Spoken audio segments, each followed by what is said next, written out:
Compounding usually doesn't fail because the math is wrong.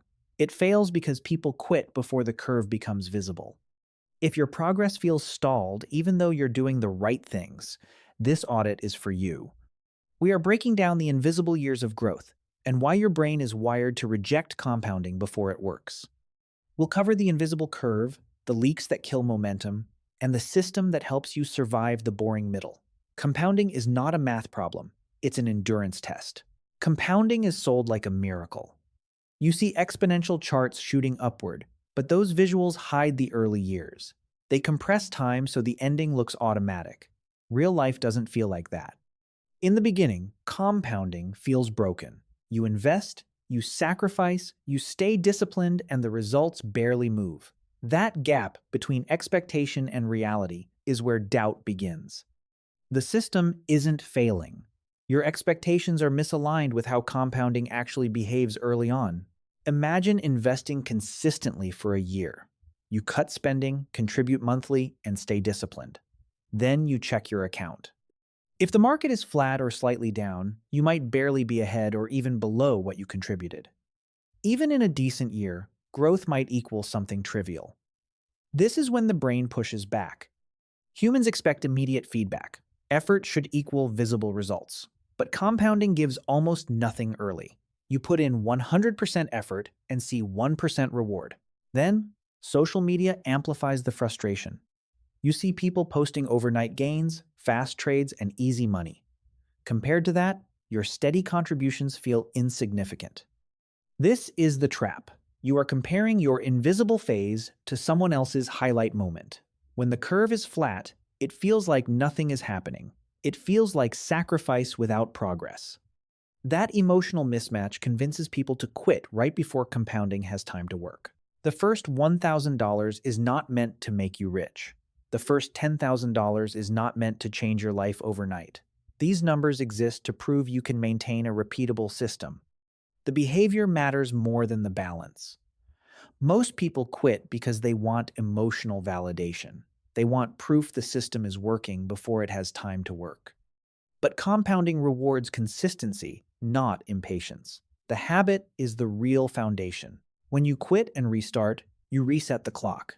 Every interruption pushes you back to the beginning of the curve. The early phase is a trust exercise. You are building a system before it can reward you. Small behavioral wins matter more than financial results. Every consistent contribution strengthens your identity and your system. But every reset destroys momentum and keeps you stuck in the invisible phase indefinitely.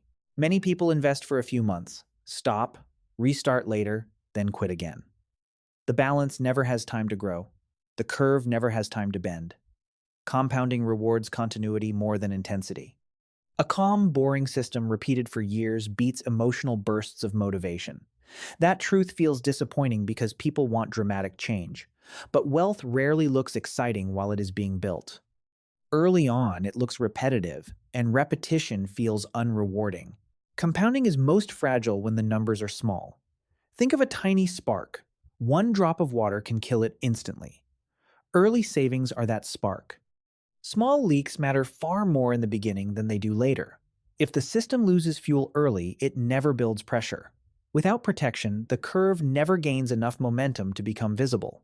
The first leak is subscriptions. Small monthly charges feel harmless. $10 or $15 seems insignificant. But these charges avoid detection because they never feel painful individually. The fix is simple. Audit by usage. If you haven't used something recently, remove it. The danger is not the amount, it's the pattern. A system filled with silent leaks can never build enough pressure to fuel compounding. The second leak is convenience spending. After a stressful day, delivery feels earned, but stress turns into spending. You buy time instead of protecting capital. The fix is friction. Add a delay before ordering. Remove saved payment methods. Small barriers force awareness. Convenience becomes expensive when it becomes automatic. Compounding depends on leftover fuel, and convenience spending quietly consumes it. The third leak is lifestyle creep. Income increases, and spending rises with it. What once felt like luxury becomes normal. This disguises itself as progress. The fix is automation. Save part of every raise before your lifestyle expands. Otherwise, you increase your monthly survival cost instead of building wealth. That gap between income and spending determines whether compounding survives. Small withdrawals destroy momentum. Money goes in, then comes out for vacations, holidays, or impulse upgrades. This cycle prevents compounding from building strength. Every interruption resets the system during its weakest phase. Compounding requires uninterrupted time. Time requires consistency. Consistency requires protection. Without that, the curve never becomes powerful. Humans are wired for immediate survival. Immediate rewards matter more than future outcomes. Investing asks you to reverse that instinct. It asks you to sacrifice present comfort for future security. That trade feels unnatural. Your brain values today more than decades ahead. That is why compounding feels difficult, even when it is logically simple. Modern culture amplifies impatience. Everything is optimized for speed, fast money, fast success, fast results. Slow growth becomes invisible. Invisible progress feels like failure. That perception creates emotional pressure to change strategies or chase faster outcomes. But speed is often the enemy of compounding. Impatience leads to constant adjustments. You start switching investments, chasing trends, and trying to optimize everything. But doing more often destroys progress. The system usually works best when left alone. Most people sabotage themselves because they cannot tolerate slow growth. The invisible years are boring by design. That boredom is the barrier to entry.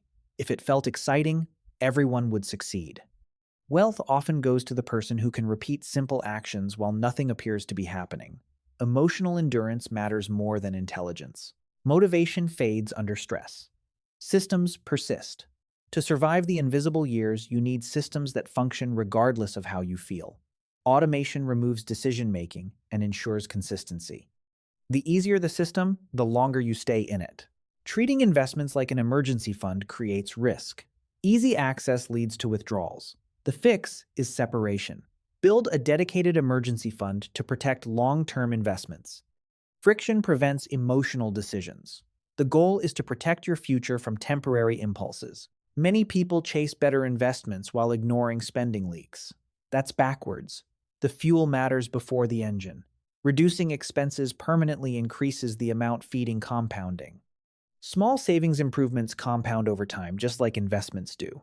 Big actions feel powerful, but small, consistent actions win. The never-zero rule ensures continuity. Even tiny contributions during hard times maintain momentum and identity. Once you disconnect from the process, restarting becomes harder. Complex systems fail under stress. Simple systems survive. Automatic investing, low friction, and minimal decisions create sustainability. The goal is not excitement, it's longevity.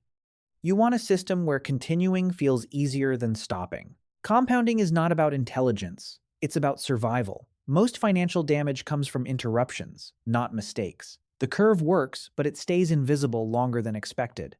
That's why people quit right before it becomes powerful. If you don't see results yet, you are still building the foundation.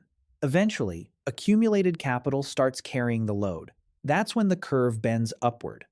But it only happens if the process stays uninterrupted long enough. Compounding rewards endurance, not excitement. The person who protects the system consistently wins. Patience becomes an advantage because it allows time to activate the curve. Once visible, everything changes, but only if you survive the invisible years first. This week, eliminate one recurring expense worth at least $10. This month, automate one transfer into savings or investments. This year, commit to a no withdrawal rule for long-term investments. What makes consistency hardest for you right now? Spending, impatience, emergencies, or motivation?